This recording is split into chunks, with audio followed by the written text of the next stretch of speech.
नेर येथील खरेदी विक्री संघाच्या निवडणुकीत सहकार आघाडीने 16 जागा मिळविल्या, तर एका अपक्ष उमेदवारांनी बाजी मारली. 17 संचालक निवडण्यासाठी या संस्थेची निवडणूक घेण्यात आली. या निवडणुकीत मतदान नेहरू महाविद्यालयात दुपारी वेळेपर्यंत मतदान घेऊन लगेच मतमोजणी करण्यात आली. निवडणूक निर्णय अधिकारी मनोज भगत यांच्या आदेशानुसार निकाल जाहीर करण्यात आला.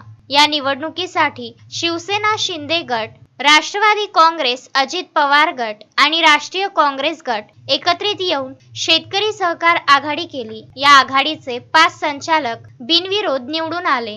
12 संचालक निवडण्यासाठी 14 उमेदवार रिंगणात उभे होते. यात 2 अपक्ष उमेदवारांचा समावेश आहे. उद्धव बाळासाहेब ठाकरे शिवसेना गट या निवडणुकीतून बाहेर पडला होता. शेतकरी सहकार आघाडीने ही निवडणूक अविरोध करण्याचा प्रयत्न केला, परंतु सोसायटी मतदारसंघात अपक्ष उमेदवार मोहन भोयर यांनी आपला अर्ज कायम ठेवल्यामुळे आघाडीच्या एका उमेदवाराला पराभव स्वीकारावा लागला. शेतकरी सहकार आघाडीचे वैयक्तिक मतदारसंघातून विवेक घुईखेडकर, शरदप्पा झाडे, निलेश देशमुख, निवृत्ती पठाडे, अण्णा भोकरे, प्रवीण वाघझाडे हे 6ही उमेदवार निवडून आले. या मतदारसंघातून अपक्ष उमेदवार विष्णू तवकार हे पराभूत झाले. सोसायटी मतदारसंघात आघाडीचे मनोहर देशमुख, मनोज भांगे, प्रवीण भुसे, राजू माहुरे, परसराम राठोड हे 5 उमेदवार विजयी झाले. अपक्ष उमेदवार मोहन भोयर यांचा विजय झाल्यामुळे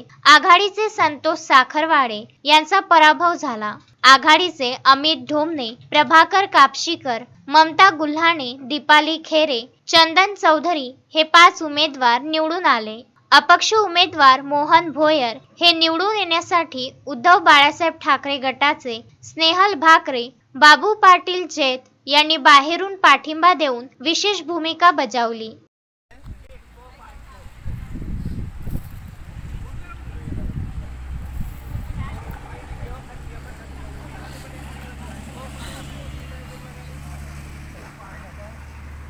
नवनाथ दरोई, विदर्भ न्यूज, नेर.